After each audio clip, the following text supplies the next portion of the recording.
할렐루야, 주님을 찬양합니다. 날씨가 따뜻한 날씨예요. 눈이 왔지만은, 그러나, 이 일상적인 생활을 하는 데 있어서, 봄이 왔나? 할 정도로 아주, 포근한 날씨가 이제 이어지게 될 것입니다. 이렇게 날씨가 풀어지듯이 우리의 마음도 풀어지는 2025년도가 되기를 축복을 합니다. 여러분은 명절을 어떻게 보내셨나요? 엄청난 눈이 많이 왔죠. 그럼에도 불구하고 크고 작은 이렇게 어려운 일들이 발생하지 아니하고 잘 마무리될 수 있도록 하나님께서 인도하신 것에 대해서 우리가 감사와 영광을 올려드리는 우리의 생활 되어지길 원합니다. 하나님을 위해서 또 우리는 주를 위해서라고 하는 이런 표어를 가지고 순교자의 삶을 살기를 원합니다라고 이렇게 사람들은 선포를 하죠. 그리고 결단을 하죠. 특히 누가 그렇게 합니까? 선교를 나가기 전에 많은 사람들이 하나님 주를 위해서 악을 골짜기라도 가겠습니다. 그 다음에 목숨을 바쳐서라도 순교의 정신을 가지고 각오를 가지고 주의 말씀을 선포하겠습니다. 라고 우리는 이렇게 결단의 시간을 갖죠. 1년에 한 번이 됐든 아니면 선교를 나가기 전이 됐든 아니면 날마다가 됐든 이러한 결단이라고 하는 것은 저는 그렇게 생각합니다. 아직도 기독교를 박해하고 기독교를 멀리하고 원치 않는 나라가 있죠. 그런 나라에서는 선교를 하다가 잡히게 되면 어떻게 합니까? 순교를 당하게 돼요. 그 나라 법에 의해 가지고 죽임을 당하게 되죠. 왜냐면은 자기 나라의 종교가 있는데 다른 것을 와서 전파한다거나 아니면 그것을 심는다거나 했을 때 그들이 그것을 법으로 만들어서 그것을 막아내는 그 일을 국가적으로 하고 있는 나라들이 이 지구상에는 꽤 있습니다. 그런데 순교라고 하는 것은 그냥 한 번에 예수를 믿겠느냐 아니면 예수를 버리겠느냐 했을 때 아니요, 나는 예수를 믿을 겁니다 라고 난 진리를 따를 겁니다 라고 했을 때 그가 한 번에 죽임을 당해서 사형을 당해서 순교를 당하는 것은 굉장히 어떻게 보면 무섭고 험한 일 같지만 제일 간단한 일이에요. 한 번 죽으면 그만이거든요. 그런데 저와 여러분이 오늘날 신앙생활을 한다고 하는 저와 여러분은 어떤 순교를 당하고 있느냐? 삶에서 생활 가운데 날마다 나를 부인하고 나를 죽이는 순교가 있어야지만이 하나님께 영광이 되는 하나님 앞에 영광을 올려드리는 그러한 생활이 될 수 있는 것입니다. 그것이 순교예요. 한번 죽임을 당하면은 목베임을 당하면 총살을 당하면 끝이죠. 고통도 없고 그러나 저와 여러분은 일상 가운데서 삶의 터전 가운데서 날마다 순교하지 않으면 살아갈 수가 없는 그러한 부르심을 받은 자라는 것을 우리가 깨닫기를 원합니다. 중요한 것은 생활하는 것, 삶을 살아내는 것, 삶의 터전에서 생존하는 것, 이게 굉장히 중요한 거예요. 오늘 본문은 신명기 32장 1절부터 9절까지 말씀입니다. 그리고 설교 제목은 어그러진 세대라고 하는 이 제목 가지고 우리가 말씀을 상고하려고 하는데요. 이 시대를 향하여서 하나님께서 어그러졌다, 삐뚤어졌다. 이 세대가 하나님 말씀 앞에 바로 가지 아니하고 하나님의 말씀과 벗어겨가고 있다라고 하는 의미가 되겠죠. 그것을 모세가 말하고 있는 거예요.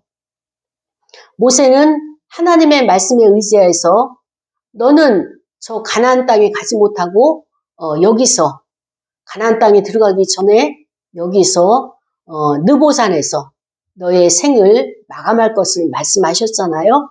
그때부터 모세는 마음이 급해지기 시작했어요. 왜냐하면 그 200만 대군이라고 하는 이스라엘 백성들이 출애굽에서 나온 세대도 있지만 또 광야에서 태어난 1세대들도 있고요. 2세대들도 있고요. 그 다음에 또 태어날 3세대도 있고요. 가나안 땅에서 태어날 그런 세대도 있고요. 여러 세대를 총괄해가지고 하나님의 뜻을 전달해야 되잖아요. 그 사명을 가지고 모세는 이제 총회에 모여서 하나님이 어떤 분이다라고 하는 것을 지금 설교를 통해서 그들에게 전달하고 있습니다. 모세가 선택한 방법은 무엇이냐? 아무리 보아도 이스라엘 백성들이 하나님의 말씀을 순종만 하고 계속 갈 수 있는 그런 믿음이 세워지지가 않았다는 것을 잘 알고 있어요. 하나님도 잘 알고 계셨지만 그것을 모세에게 하나님이 말씀을 하셔서 이 백성이 내 앞에서 죄를 범하고 나의 나의 명령을 어겨서 저들이 고통당하고 멸망을 당하지 아니하도록 하나님께서 장치를 만드시는 거예요. 그 장치는 무엇이냐? 바로 여호와 하나님께서 그 이스라엘 백성들에게 모세를 통하여서 하나님의 말씀, 명령과 법을 어떻게 하느냐? 노래로 만드는 거예요. 노래로. 오늘날처럼 인쇄술이 발달돼가지고 저들이 책을 이렇게 만들거나 그 기록된 책을 통하여서 계속적으로 신앙생활을 할 수가 없는 거예요. 그렇다면 이 많은 하나님의 말씀과 하나님의 법과 규례를 어떻게 해야 되느냐? 저들이 기억하고 날마다 주야로 묵상하면서 하나님과 동행하면서 가까이 해야 되는데 이제 가나안에 가게 되면 어떻습니까? 현실이 부유해지는 거예요. 일용할 양식 걱정을 안 해도 되죠. 그 현재의 삶이 풍요로워지는 거예요.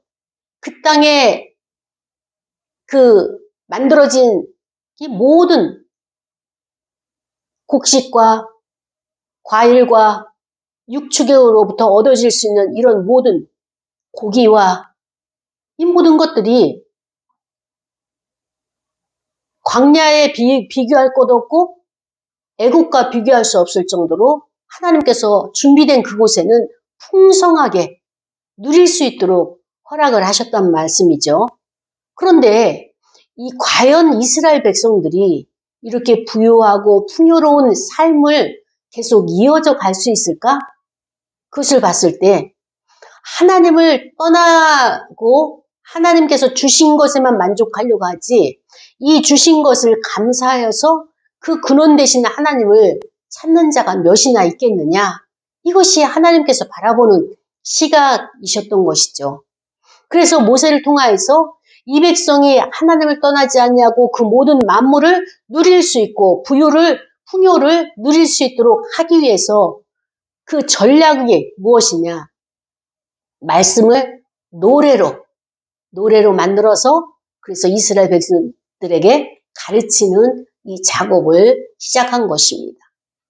그래서 하나님은 모세를 통하여서 그 명령을 노래하게 하셨고 그 다음에 그 율법을 하나님이 주신 그 율법을 기록하게 해서 율법책을 만들어서 생활 가운데 그것을 잃어버리지 아니하도록 그렇게 하나님께서 모세를 가르치게 하신 거예요.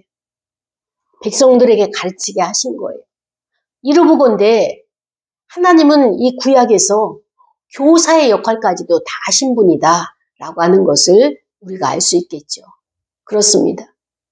이스라엘 백성들의 신앙의 연조를 보게 되면 애굽에 있을 때도 430년 동안에 애굽에서 종살이를 하지 않았습니까? 그런데 그들이 그때도 하나님께서는 끊임없이 말씀을 묵상하고 여호와를 기억할 수 있도록 무엇을 했습니까? 노래를 만들어 주신 거예요. 그것을 어디서 증거합니까? 출애굽기 15장에 보면은 먼저 모세가 여호와의 광대하심과 여호와의 어미하심과 그 위대하심을 전능하심을 노래를 하죠. 여호와는 전능하십니다.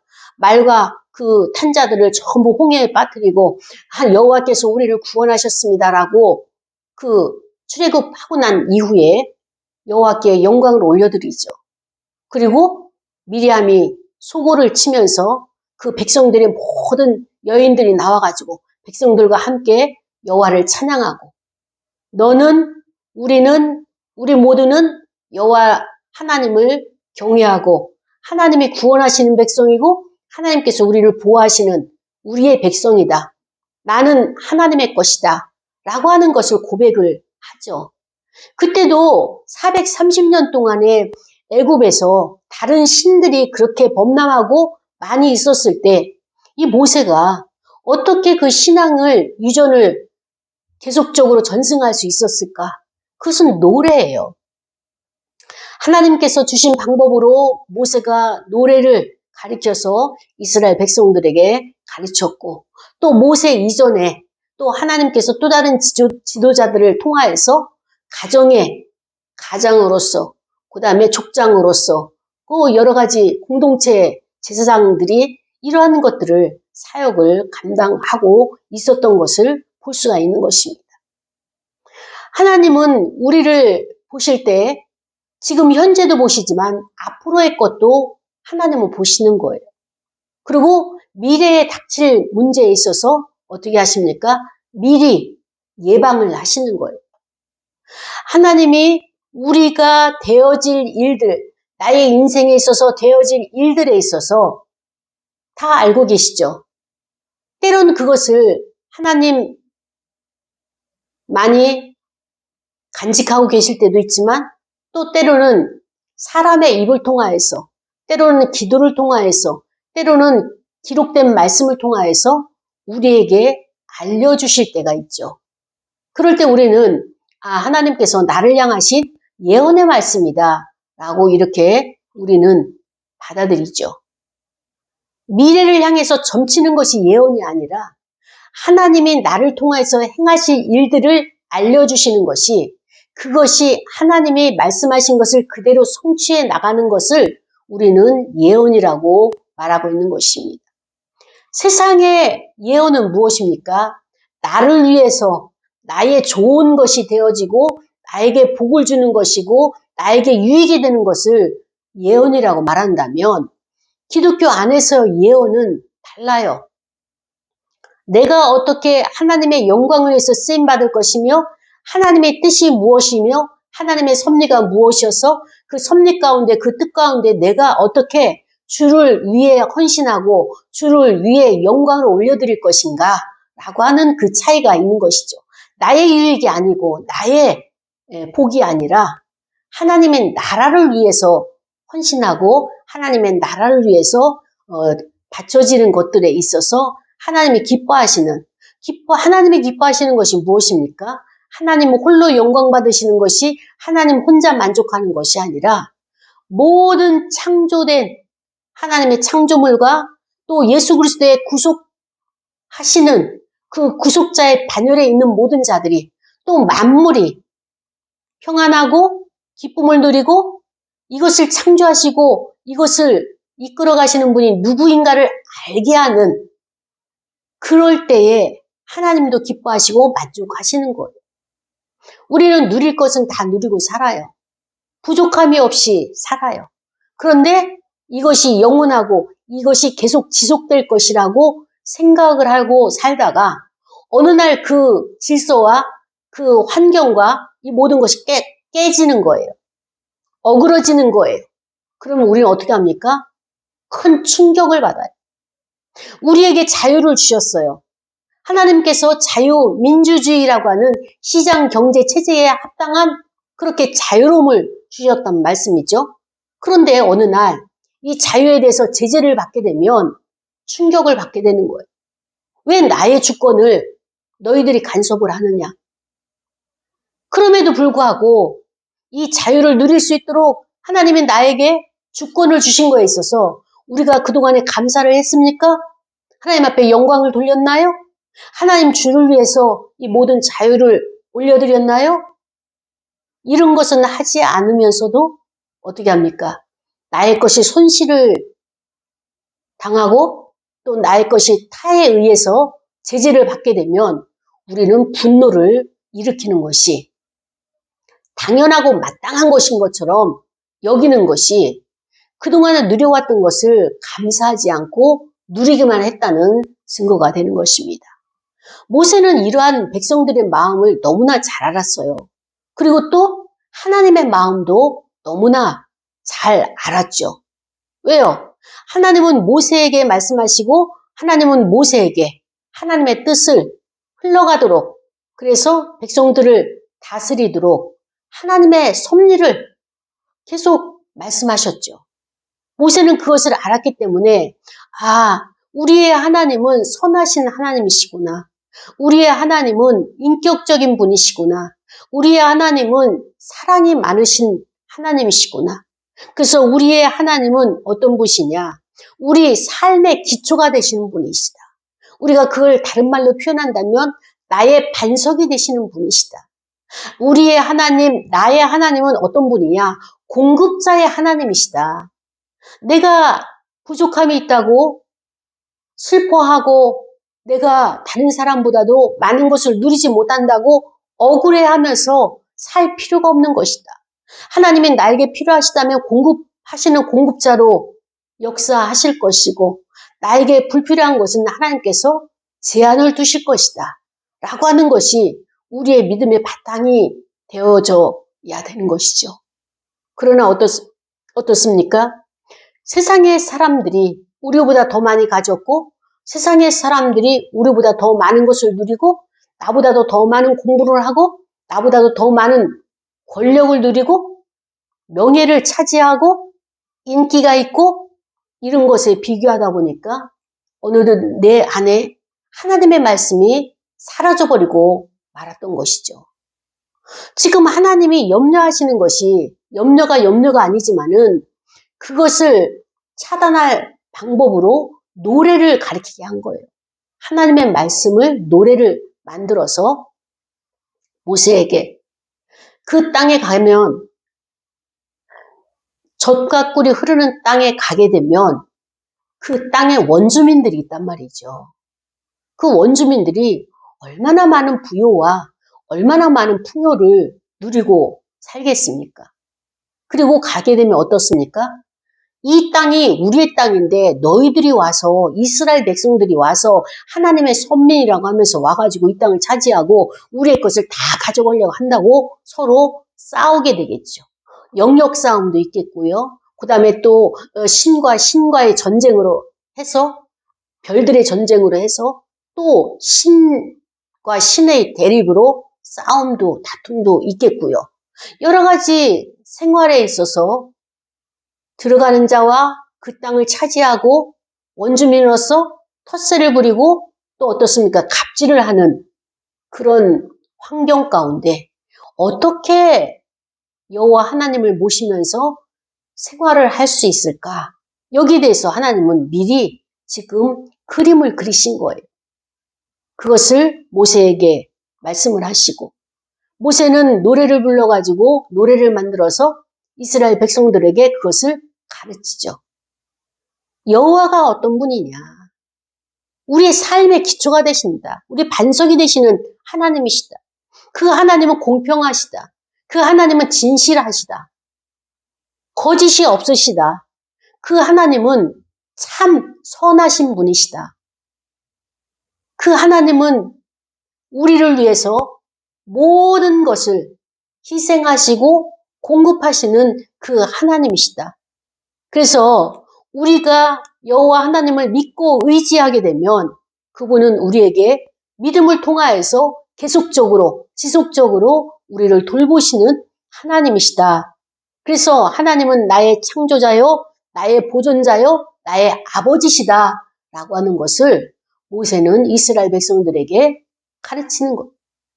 노래로 그들의 입에서 주야로 묵상하게 하고 힘들고 어려울 때 그 말씀을 통하여서 위로받게 하는. 그러면서 하나님은 자기 백성을 택하셔서 기업으로 삼으시는 분이다. 하나님이 자기 백성을 얼마나 사랑하는지를 모세는 강조를 하고 있습니다. 가나안 땅의 백성들도 하나님이 창조하신 백성이지만 하나님이 이스라엘 백성들을 성민으로 삼아서 거룩한 자로 구별하여서 여호와를 가까이 할 수 있도록 특혜를 주신 거 아닙니까? 그렇기 때문에 너희들은 염려하지 말고 걱정하지 말라. 하나님은 나를 위해서 하나님이 갖고 계신 모든 것을 다 전부를 쏟아붓기를 원하신 것입니다.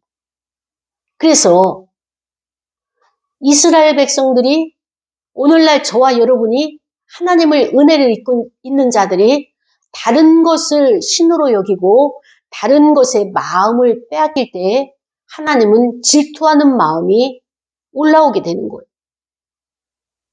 나도 내가 전심전력으로 모든 것을 다 투자하고 심려를 기울여서 가르친 제자, 또 이웃, 자녀, 그들에게 모든 것을 다 정열을 다 쏟았는데 그들이 부모를, 그들이 선생님을, 그들이 스승을 인정하지 않고 자기 스스로 된 것이냐, 자만을 해지는 것을 볼 때 마음이 어떻습니까? 참 무너지는 거예요. 무너지는 거예요. 이것이 하나님 마음이에요. 그것을 깨닫기 위해서 하나님은 이 땅에서 우리의 생활 가운데서 그렇게 절망을 하게 하고 낭망을 하게 하면서 너가 느끼고 있는 그 마음이 곧 나의 마음이다.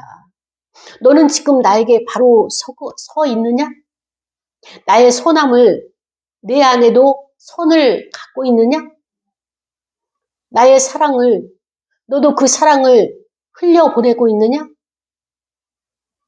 나의 인격적인, 너가 죄 가운데 있어서 그 죄로 인해서 고통당하고 있을 때 나에게 요청하고 나에게 부르짖을 때 내가 응답하고 인격적으로 너를 만나 주었는데 나를 마치 비인격적인 것처럼 그렇게 대하고 비인격적인 것처럼 없는 신처럼 투명한 신처럼 무시하고 있을 때 너가 세상에서 그런 무시를 당했을 때 너의 마음이 어떻더냐 라고 하시면서 하나님은 우리 생활 가운데서 모든 것을 경험하게 하시는 분이 하나님이신 것입니다.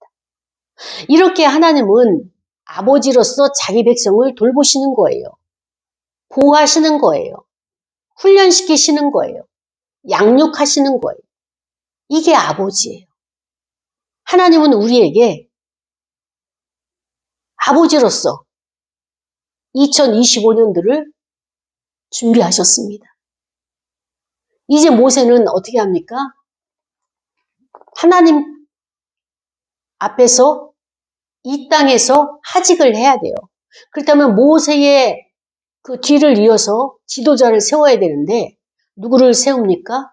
하나님께서 여호수아를 후계자로 세우도록 모세에게 말씀을 하셨습니다. 그러나 여러분, 앞에 세워진 모세가 유능했기 때문에 이스라엘 백성들이 광야를 잘 거쳐오고 가나안 땅에 들어가나요? 여호수아는 모세보다 그 지도력이 부족하기 때문에 영역이 부족하기 때문에 이스라엘 백성들을 잘 인도하지 못할까요? 염려하지 말아야 돼. 모든 지도자는 하나님이 세우시는 거거든요. 그러나 그 지도자 뒤에는 누가 있느냐? 진정한 지도자는 여호와 하나님이십니다. 우리 나라를 보더라도 많은 대통령들이 거쳐갔어요. 그런데 그것 어느 것 하나 우리가 투표를 잘못해서 잘못된 대통령이 되어졌고 이렇게 말할 수가 없는 거예요. 그 사람의 특성을 통하여서 하나님께서는 나라를 5,000년이라고 하는 이 대한민국을 이끌어 오신 분이에요. 부족함은 부족한 대로 그가 가지고 있는 장점은 장점대로 하나님이 사용하시는 거죠. 한 사람이 지도자로 해서 모든 것을 다 갖춰져 있지는 않습니다. 그렇기 때문에 하나님의 도우심이 필요하고요. 그렇기 때문에 하나님께서 그를 사용하시는 것. 내가 완벽하기 때문에 내가 이 나라의 대통령이다 라고 한다면 그것은 오만한 것이고 교만함이라는 것이죠. 하나님을 의지하지 아니하고는 이 나라가 세워지지 않고요. 하나님께서 통치하지 아니하시면 그 나라는 무너지게 되어져 있습니다. 현실적으로 우리가 생각지 못한 일들이 얼마나 많이 발생을 합니까? 그러나 낭망할 필요도 없고요. 여기서 좌절할 필요도 없고요. 우리나라가 왜 이렇게 이 모양이 됐는가? 자조할 필요도 없어요. 모든 환경을 안배하신 분은 여호와 하나님이십니다. 그러나 지금 우리는 많은 것을 누리고 하나님의 은혜로 살아왔습니다. 이제 우리가 새로운 눈을 열게 되죠. 그 새로운 눈이 무엇입니까? 광야 40년에 적응되어 있는, 훈련되어 있는 이스라엘 백성들의 눈에 어떻습니까? 가나안이라고 하는 땅은, 젖과 꿀이 흐르는 땅은 또 다른 세계예요. 우리는 새로운 세계에 들어가기 위해서 우리의 눈이 열려야 되는 것입니다. 애굽에 있었을 때의 습관들, 광야에서 만들어진 모든 사고와 습관들, 이제 이것은 과거가 되는 것이에요. 하나님이 준비하신 땅은 젖과 꿀이 흐르는 풍요로운 땅이 되어질 것이고, 또 그곳에서는 하나님께서 우리를 준비해 주신 모든 것을 우리로 하여금 문화 명령을 통하여서 우리가 그것을 지켜내야 될 이런 의무와 책임들이 있는 땅이 되는 것입니다. 하나님은 우리에게 중요하게 여기시는 것이 무엇이냐? 문화를 굉장히 중요하게 여기시는 거예요. 그 문화가 무엇입니까? 창세기 3장에 나오는, 창세기 1장, 2장, 3장에 나오는 그런 문화. 충만하고 번성하고 그 다음에 또 다스리고 모든 것을 관리하고, 이것이 문화 명령이라면 그것은 다른 말로 이야기한다면 생활이에요. 생활. 삶의 터전에서 날마다 우리가 살아내는 그 생활, 이거를 하나님은 굉장히 중요하게 여기시는 것입니다. 너희들이 가나안 땅에 들어가게 되면 그 땅을 섬기고 있는 신을 받아들이지 말고 여호와 하나님을 기억하라. 그리고 또 너희들이 가나안 땅에 들어가게 되면 그 땅의 문화를 받아들이지 말 것을 요구하십니다. 그러나 우리는 어떻습니까? 그 땅에 부욕해 하는 바알과 아세라라고 하는 그 신들을 이스라엘 백성들이 섬기게 되죠. 알았어요. 아셨어요. 그래서 그것을 미연에 방지하기 위해서, 예방하기 위해서 하나님께서 지금 모세를 통하여서 강조하고 있는 것입니다. 그런데 어떻습니까? 가나안 땅에 들어가면 하나님께서 미리 예방하신 그것들이 어떻게 됩니까? 지켜집니까? 하나님은 아니라는 것을 알고 계셨어요. 왜? 인간이 살아가는 데는 환경의 지배를 받잖아요. 환경이 중요하다고 생각하는 거예요. 저들이 잘 되고 사회에서 출세하고 좋은 직장에 가고 많은 연봉을 받고 그 다음에 칭송을 받고 그 다음에 또 권력을 갖고 인기를 차지한다고 하는 그것에 있어서 우리가 반대급부적으로 나는 을에 속하고 나는 많은 사람들의 종노릇해야 되고 나는 많은 사람들에게 불필요한 존재로 그렇게 취급당하고 나는 많은 사람들에게 낮은 자리로 낮은 남이 하지 않는 직업, 3D에 속하는 직업들, 이런 것을 전전하는 것, 이것이 하나님은 섬기는 것이라고 하고 그들을 섬길 때에 높인다고 말씀을 해 주시지만 사회에서 일상적인 직장에서 이러한 모욕을 당할 때 못 견디는 거예요. 그러니까 어떻게 합니까? 그들이 믿는 신을 따라가는 거예요. 가나안 땅은 어떤 땅입니까? 농사가 주업이에요. 목축을 하던 이스라엘 백성들이 이곳에서 풀을 뜯고 저곳으로 가고 저곳에서 풀을 뜯고 또 다른 곳으로 가고 이렇게 익숙해져 있던 이스라엘 백성들이 어떻습니까? 가나안 땅에 들어가니까 농사를 지으면서 이 농사는 어떻습니까? 하나님이 함께 해주셔야지 농사가 잘 되어지는 거예요. 농부가 아무리 노력을 해도 비가 때를 따라서 비를 내려주지 아니하시면 이 자라지가 않고 그 다음에 또 풍성해지지가 않고 아무것도 못하는 거예요.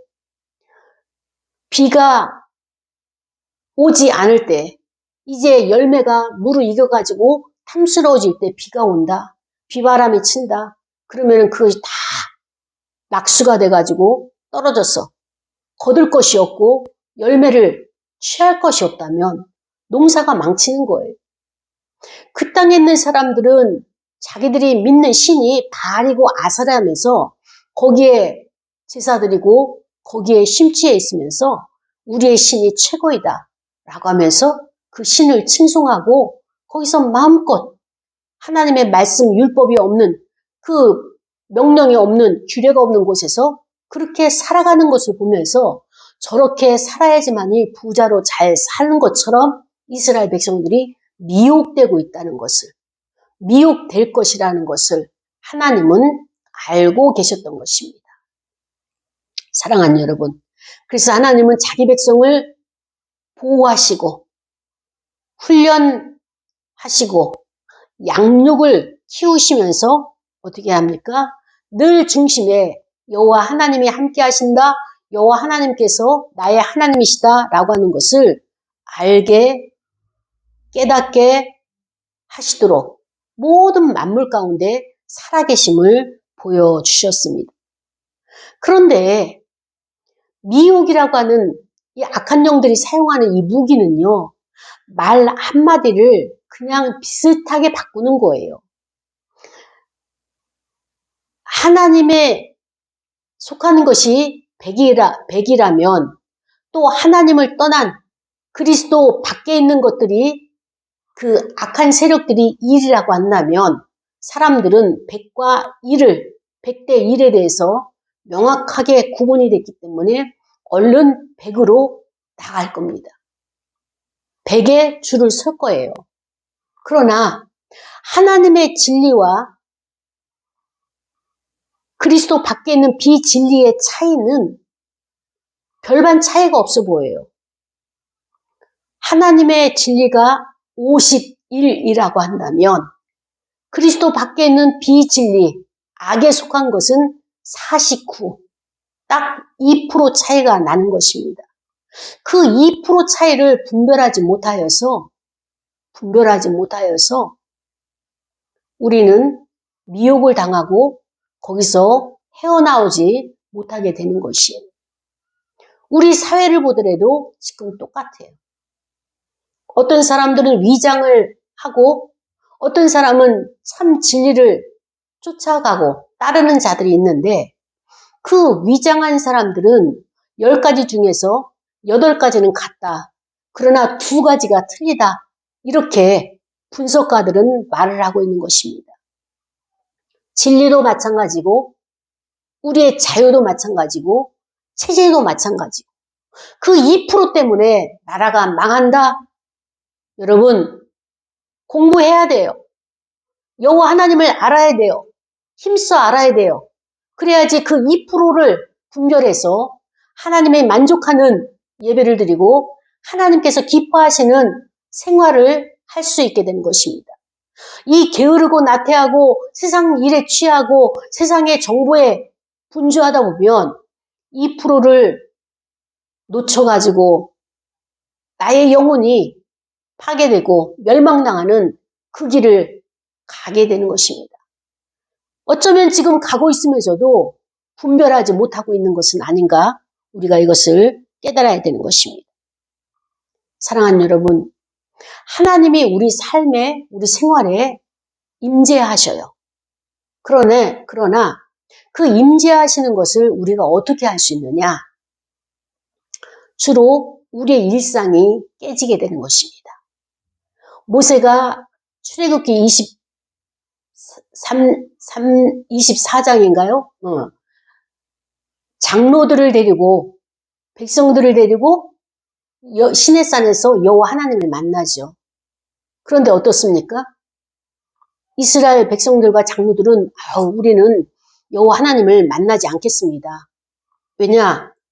두렵고 떨리거든요. 하나님의 코드와 하나님의 분위기와 이 땅의 분위기가 다르거든요. 하나님이 오실 때는 어떻게 오십니까? 시편에도 보면은 폭풍을 동반해가지고 오시고 구름을 타고 오시고 하나님은 천지 만물이 다 주의 것이에요. 하나님의 것이에요. 우리는 인간적인 제한을 가지고 자동차를 타고 간다거나 전철을 타고 간다거나 이런 것을 일상화되어지고 습관화되어졌지만 하나님이 오실 때는요. 빛을 번개와 같이 천둥을 치고 우렁차게 이렇게 오시는 분이에요. 근데 우리 일상생활에서 하나님이 임재하시는 그것을 보고 우리가 어떻습니까? 놀라게 되는 거예요. 모세가 시내산에서 여호와 하나님을 만났잖아요. 하나님을 만난 그 발 아래가 청옥과 같다고 이렇게 표현을 했어요. 너무나 아름답고 그러나 그 과정은 어떻습니까? 시내산을 올라가야 되고 또 하나님을 만날 때는 거룩하지 않으면 하나님을 만날 수가 없는 거예요. 그 거룩은 무엇입니까? 하나님 편에서의 거룩이에요. 내가 목욕을 잘하고 내가 말씀을 외웠다고 해서 거룩해지는 것이 아니라 하나님이 원하시는 거룩을 내가 순종을 할 때에 하나님이 나를 만나주시는 겁니다. 그러나 우리는 우리의 생활 가운데서 나의 주장대로 행하고 나는 예배를 드린다고 하면서도 그 예배도 어떻습니까? 하나님을 명령하고 그 다음에 또 하나님을 컨트롤하면서 이거는 이렇게 해주시고요. 저거는 저렇게 해주시고요. 나의 기도를 들어주시고요. 그 다음에 또 내가 나이가 어느 정도 되면은 그 다음에는 어떤 직업을 선택할 수 있게 해주시고요. 모두가 내 조건을 하나님 앞에 올리면서 맞춰주십시오. 라고 하면서 우리가 리모컨으로 하나님을 조종하듯이 하나님조차도 우리가 조종하고 있는 그런 종교 생활을 하고 있지는 않은지 우리가 깨닫기를 원합니다. 하나님은 하나님께서 원하시는 것을 따르는 자를 들어 사용하시는 것이고 그 외의 것은 쳐다보지 않으시는 거예요. 하나님과는 상관이 없다라고 말씀을 하시는 거예요. 저와 여러분이 하나님과 상관이 있기 원한다면 말씀대로 그 하나님을 말씀에서 찾아야 되는 것입니다. 말씀 밖에서 아무리 세상의 부귀영화를 누리고 많은 권력을 가졌다 할지라도 하나님을 못 만난 자들은요. 그 뿌리가 땅속에서 썩어진 것과 똑같은 것입니다. 이 썩어진 뿌리는 생명력을 상실했기 때문에 더 이상 성장도 없고요. 더 이상 푸르름을 간직하지도 않고요. 생명을 존속시킬 수 있는 그런 능력을 상실하게 되는 것입니다. 그것은 나라도 마찬가지고 신앙도 마찬가지고 우리의 사회에서의 조직 속의 모든 것들이 다 마찬가지인 것입니다. 사랑하는 여러분, 우리가 여호와 하나님의 말씀을 하나님의 뜻대로 산다고 했을 때는 어떻습니까? 우리의 마음이 담대해지는 거예요. 위축되지가 않는 거예요. 그리고 우리 안에 두려움이 떠나가는 것입니다. 그리고 용기 있게 행동을 할 수 있는 거예요. 오늘날 저와 여러분이 하나님을 주시는 마음으로 강하고 담대하면서 용기를 내면서 그 다음에 두려움 없이 살아가고 있습니까? 아니면 위축되게 조마조마하면서 조바심을 가지고 이제 또 뭐가 일어날 거야? 어떤 일이 또 발생할 거야? 이렇게 하루하루가 살얼음판을 딛듯이 그렇게 살아가고 있습니까? 우리가 하나님 앞에 은혜를 입었고 사랑을 입었다면 하나님의 말씀에 순종하는 자라면 더 이상 내 안에는 불신이 사라지게 되고요. 더 이상 내 안에는 두려움이 사라지게 되는 것입니다. 하나님을 만난 자에게는 모세의 얼굴처럼 광채가 일어나고요. 그 다음에 하나님을 만난 자는 담대해지는 거예요. 환경이 어떻게 변하더라도, 세상 풍조가 어떻게 바뀌더라도 내 중심 안에는 그 하나님이 나를 꽉 붙잡아주고 계시기 때문에 요동하지 않게 되는 것입니다. 자기 자신이 이렇게 요동하지 않는, 하나님 앞에 닷을 딱 내린 그런 신앙이라면, 그런 믿음이라면 하나님은 반드시 그를 통하여서 하나님의 나라를 맡겨주시고 하나님의 뜻을 전달하는 일에 그를 사용하시길 원하시는 것이 하나님께서 하시는 일이고 하나님의 뜻이 되는 것입니다. 그렇습니다. 모세가 노래를 지었고 율법책을 만들어서 그 백성들에게 한 것이 무엇입니까? 그 말씀을, 하나님의 말씀 보아라. 그 다음에 또 그 하나님의 말씀을 들어라. 그래야지 너의 인생이 살 수 있고 너의 인생이 승리할 수 있는 것이다. 그러면서 이 말씀을 벗어난 자는 하나님을 멀리하게 되고 이 말씀을 가까이 한 자는 하나님과 가까이 하여서 하나님의 뜻하시는 그 일들을 나를 통해서 이루시는 도구가 될 것이다 라고 모세가 백성들에게 유언을 남기게 되죠. 그렇습니다. 하나님이 보시는 이스라엘 백성들, 말씀에 입각하지 않고 어그러진 세대라고 보고 계신 것과 마찬가지로 오늘 저와 여러분에게도 이 시대를 보면서 하나님 앞에 구하는 자가 극히 적은 거예요. 하나님의 이름을 부르는 자는 많아요. 그러나 자기 욕심을 구하고 있고 하나님 앞에 진정으로 하나님의 뜻을 구하고 내가 죄인이고 내가 회개를 해야 되는 모든 죄를 짊어지고 하나님 앞에 나가는 자들이 몇이나 있겠느냐. 그것을 보시면서 하나님이 한탄하시며 이 시대를 향해서 어그러진 세대다 이렇게 말씀을 하고 계시지는 않은가. 오늘 말씀을 통해서 깨닫는 저와 여러분이 되기를 원합니다. 하나님의 선물은 기뻐하면서도 말씀을 통하여서 주시는 믿음의 선물을 받기에는 우리가 너무나 연약한 그릇은 아닌가 돌아보면서 다 같이 통성으로 기도하시겠습니다. 하나님 아버지 감사합니다.